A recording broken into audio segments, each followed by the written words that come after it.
नमो नारायण। नर्मदा अध्यात्म मंच से आपका समाज बंधु गोस्वामी कुलोद्भव पंडित गिरि मोहन गुरु नगरश्री आपके समक्ष हैं। अभी गोस्वामी इतिहास परिचय श्रृंखला हमने प्रारंभ की है। उसमें लगातार आपको गोस्वामियों से संबंधित कि गोस्वामियों के विषय में कुछ लोग कहते हैं गोस्वामी ब्राह्मण है, कुछ लोग कहते हैं नहीं ये तो सन्यासी की संतान है, कुछ लोग कहते हैं अरे भाई मूल रूप से सन्यासी हैं। और जो भी हो यह समाज बड़ी पूजनीय है, आदरणीय है, चाहे आप ब्राह्मण कहिए या गोस्वामी कहिए या सन्यासी कहिए या बाबा जी कहिए, पर ये बड़ी पूजनीय और इसका आचरण भी पूर्व काल में हमारे पूर्वज इतने चरित्रवान थे, इतने तपस्वी थे, जिसका फल हमें आज प्राप्त हो रहा है। चूँकि हम लोग जो है जगत गुरु शंकराचार्य की श्रृंखला से जुड़े हुए हैं, इसलिए हम आपको मठों के बारे में जानकारी दे रहे हैं। अभी आपको हमने शारदा मठ और गोवर्धन मठ ये दो की जानकारी दी। आज हम आपको ज्योतिर्मठ के बारे में बता रहे हैं। ज्योतिर्मठ हमना है, ये देखिए, ये हमने एक बिल्कुल आपको सटीक और प्रामाणिक जानकारी है भाई। ये शंकराचार्य जी द्वारा लिखित प्रकृति है, इसका संपादन किया है एक है कामेश्वर नाथ मिश्र, उनने इसका संपादन किया है। और ये ऐसा इसमें लिखा हुआ है कि जगत गुरु शंकराचार्य विरचित, यानी उनके द्वारा रचा हुआ। तो सुनिए शंकराचार्य जी ज्योतिर्मठ के बारे में उन्होंने क्या विधान बताया, क्या उसके नियम बनाए हैं, वो जानकारी प्रत्येक जो अपने आप को सन्यासी मानता है, जो गोस्वामी, उसको जानकारी होना चाहिए। लीजिए हम बताते हैं आपको आज आमनाय के बारे में।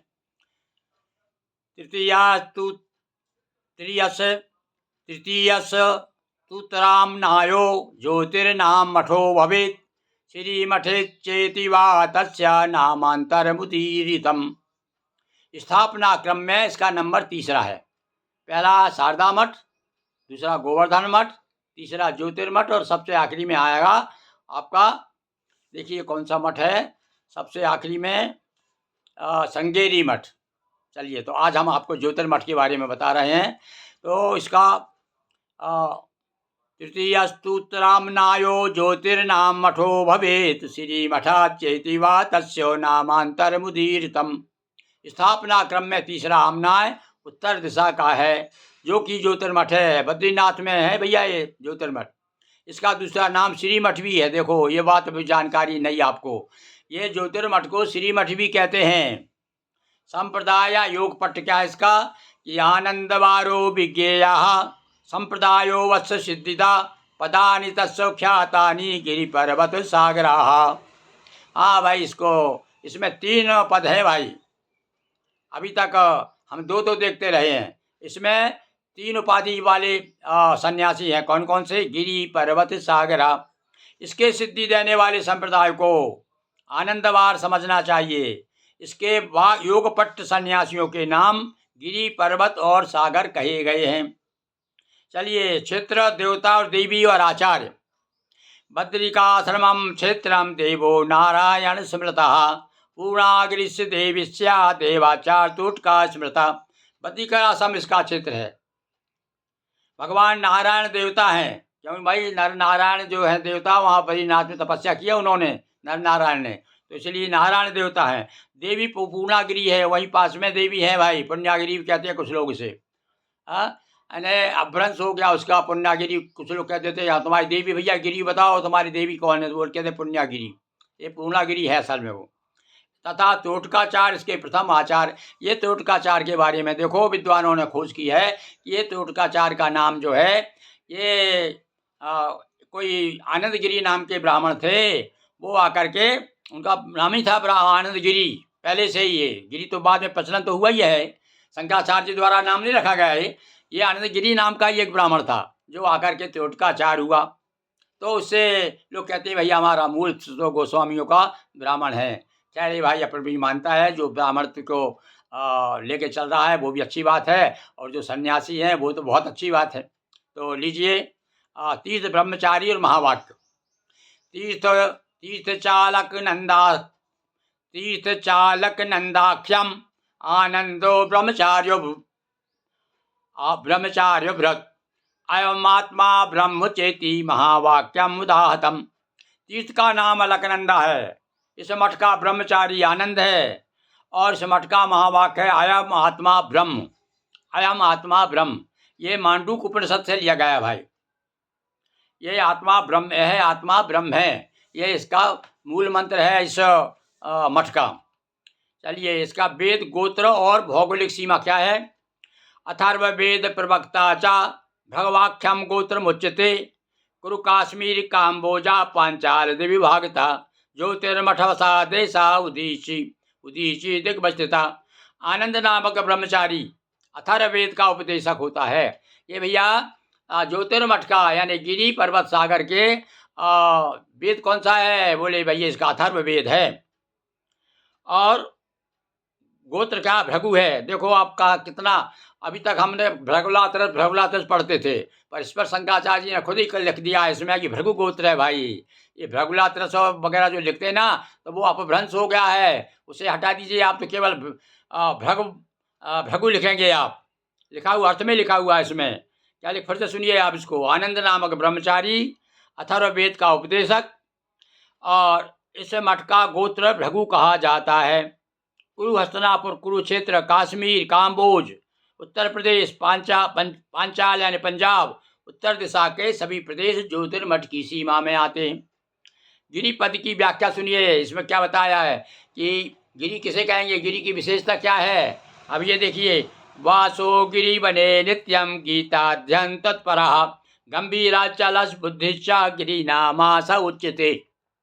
शंकराचार्य जी क्या कहते हैं कि पर्वत और वनों में जिसका नित्य निवास है, और भले चाहे आज हम अपना बिल्डिंग बना करके शहर में रह रहे हैं, पर असल में तो गिरी तो भैया वहाँ से आया है। क्या निवास है? पर्वत और गिरियों, वनों में निवास हो, निरंतर गीता का अध्ययन में संलग्न है। देखिए गीता अध्ययन, आदि को हमें कहीं पढ़ा है कि अंगिरस नाम के एक ऋषि थे, कृष्ण अंगिरस।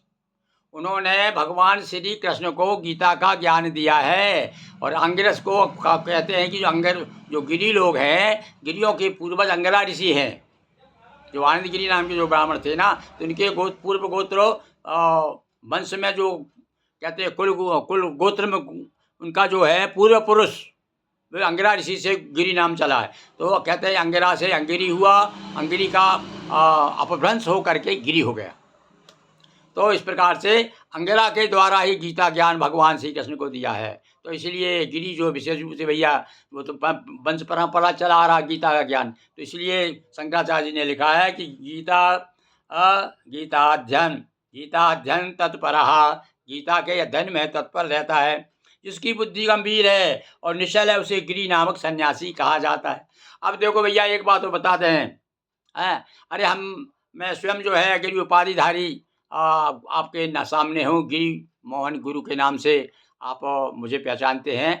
तो मैंने भी भगवती की प्रेरणा कहो, शंकर जी की कृपा कहिए कि मैंने भी एक बाल बोध गीता नाम से एक कृति तैयार की है। वो 18 अध्यायों का पूरा संक्षेप जो है 140 छंदों में उसका भावार्थ प्रस्तुत किया है।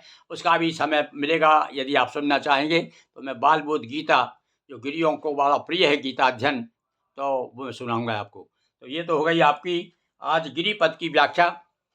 अब इसी प्रकार से पर्वत, इसकी क्या है बताया, क्या लिखा है कि वसन पर्वत मूलेषु प्रोणम ज्ञानम विभर्तिया सारा सारम विजानाति पर्वता परिकीर्तिते।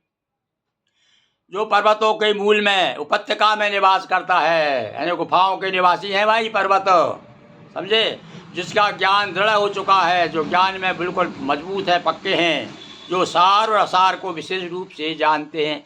संसार में सार क्या है और असार क्या है, इसका ज्ञान जिसको है वही इस पर्वत है। और यह पर्वत विशेष रूप से जानता हुआ पर्वत नाम का सन्यासी कहा जाता है। अब इनमें से एक आध गुण तो हमें अब लाना पड़ेगा भाई। पर्वत है, जो पर्वत है उनसे हम निवेदन है कि भाई सुनिए आप अपने बारे में। गिरी लोग जो कम से कम गीता का अध्ययन करें। आपके देखिए हमारे अवधेशानंद गिरी है और तमाम बड़े बड़े जो महामंडलेश्वर हैं, तो कितना गीता का कितना ज्ञान है उनको। तो अब देखिए अब सागर के बारे में, सागर की क्या विशेषता है।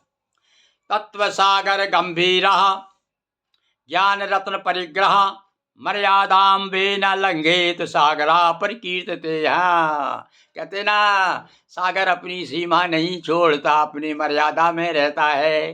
तो सागर की विशेषता बताई, जो तत्वों के गहरे समुद्र से ज्ञान रूपी रत्न प्राप्त करता है, सागर जिसका नाम ही सागर है, वो क्या करता है, ज्ञान ज्ञान रूपी तत्व प्राप्त करके संसार को ज्ञान प्रदान करता है। और सागर की भांति, सागर की तरह मर्यादा का निश्चित है, मर्यादा में रहता है, उल्लंघन नहीं करता, वह सन्यासी सागर नाम से जाना जाता है। और अब आनंद संप्रदाय की व्याख्या सुनिए।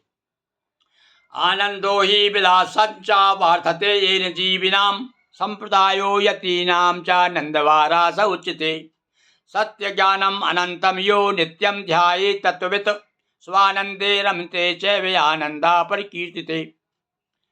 जो संसार के प्राणियों को विषयानंद और भोग विलास से विमुख करता है, सन्यासियों का वह संप्रदाय आनंदवार कहा जाता है।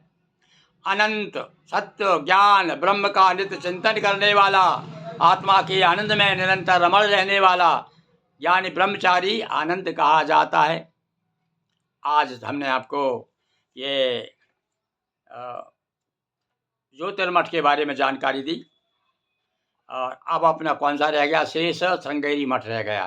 3 मठों के बारे में आप अपनी प्रतिक्रिया दीजिए, आप सुनिए और बताइए आपको कैसा लगा हमारा परिश्रम, हमारा श्रम और आपकी श्रवण शक्ति, और श्रवण शक्ति के साथ साथ में सहयोग शक्ति कि आप कितना सहयोग दे सकते हैं। काय का सहयोग देना है आपको भाई? कैसे पंडितों को दक्षिणा दी जाती है, तो आप लोग भी दक्षिणा तो देंगे ही, कि सुन कथा सुनने का फल जब ही मिलता है जब आप दक्षिणा देते हैं। तो क्या दक्षिणा देंगे आप? कोई दक्षिणा आपसे नहीं मांगी जा रही है। आप तो केवल ज़्यादा से ज़्यादा सत्संग बनाइए, ज़्यादा से ज़्यादा सुनिए, इसका प्रचार प्रसार करिए और समाज के लोगों को जागरूक करिए, ये हमारी दक्षिणा है। ओम नमो नारायण।